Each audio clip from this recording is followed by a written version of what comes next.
大家好，我係來彭輝人。我自己本身係一個基督徒嚟嘅，經常會同教會嘅弟兄姊妹參與一啲街頭嘅佈道。今日就去到長沙灣青山道警棍出面呢度咧傳福音啦。陣間我仲要去元朗愛醫院嗰度咧做一啲嘅探訪嘅工作。咁我自己本身咧好中意參與呢啲義務嘅工作嘅，我對於自己本身咧嘅個人成長係好有幫助嘅，又幫到人啦，又可以幫到自己嘅成長啦。我從前係一個好怕醜嘅人嚟嘅，見到人又面紅啊，冇眼神嘅接觸啊。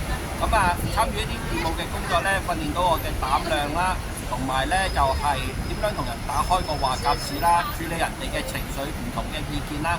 咁如果你本身又係一個基督徒，咁又想幫人，又想自己本身咧有啲突破嘅個人成長，好歡迎你隨時聯絡我啊！我係來彭 Brian，我個電話號碼係54803752，我係一個基督徒。